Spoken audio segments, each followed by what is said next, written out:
दोस्तों, कहानी शुरू करने से पहले कमेंट में नमो बुद्धाय लिख दो और इस वीडियो को लाइक करके चैनल को भी सब्सक्राइब कर लो।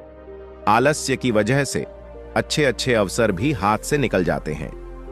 जीवन में अगर कुछ हासिल करना है तो सबसे पहले इस बुराई को छोड़ना होगा। आलस्य से नुकसान कैसे हो सकता है, इस संबंध में एक कथा प्रचलित है। कथा के अनुसार पुराने समय में किसी आश्रम में गुरु अपने शिष्यों के साथ रहते थे। गुरु बहुत ही विद्वान थे। उनका एक शिष्य बहुत ही आलसी था। उसकी शिक्षा पूरी होने वाली थी, लेकिन वह समय का मूल्य नहीं समझ सका था। शिष्य आलस्य की वजह से आज का काम कल पर टाल देता था। गुरु ने सोचा कि शिष्य को समय का महत्व नहीं समझाया तो इसका जीवन बर्बाद हो जाएगा। एक दिन गुरु आलसी शिष्य को एक पत्थर दिया और कहा कि पुत्र, ये पारस पत्थर है। इससे तुम जितना चाहो उतना सोना बना सकते हो, लेकिन तुम्हारे पास सिर्फ 2 ही दिन हैं। इससे तुम्हारा जीवन सुधर जाएगा।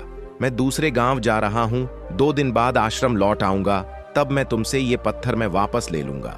पारस पत्थर देकर गुरुजी आश्रम से चले गए। आलसी शिष्य पत्थर पाकर बहुत खुश हो गया। उसने सोचा कि इस पत्थर से इतना सोना बना लूंगा कि उसे पूरे जीवन काम करने की जरूरत नहीं पड़ेगी। अभी मेरे पास 2 दिन हैं, एक दिन आराम कर लेता हूं, अगले दिन सोना बना लूंगा। यह सोचकर वह सो गया। पूरा दिन और पूरी रात आराम करने बाद जब वह उठा तो उसने सोचा कि आज बहुत सारा लोहा लेकर आना है और उसे सोना बनाना है, लेकिन इससे पहले खाना खा लेता हूं, फिर काम करूंगा। उसने पेट भर खाना खाया तो उसे नींद आने लगी। अब वह सोचने लगा कि कुछ देर सो लेता हूं, सोना बनाने का काम तो छोटा है, शाम को कर लूंगा। उसे नींद आ गई। शाम हुई और उसकी नींद खुली। सूर्यास्त हो चुका था। जैसे ही शिष्य उठा तो उसने देखा कि उसके गुरु लौट आए हैं। गुरु ने शिष्य से कहा कि अब रात हो चुकी है, 2 दिन पूरे हो गए, इसीलिए अब वह पत्थर मुझे लौटा दो। पत्थर देते समय शिष्य को अपनी गलती का एहसास हो गया। उसे समझ आ गया कि समय मूल्यवान है, इसे आलस्य से बर्बाद नहीं करना चाहिए।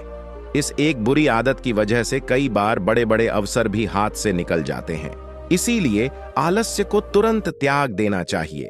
तो दोस्तों, आपका इस कहानी के बारे में क्या कहना है, अपनी राय जरूर दें। आपको यह कहानी अच्छी लगी तो इस वीडियो को लाइक भी कर दीजिए और कहानी सुनने के लिए हमारे चैनल को सब्सक्राइब भी कर लीजिए।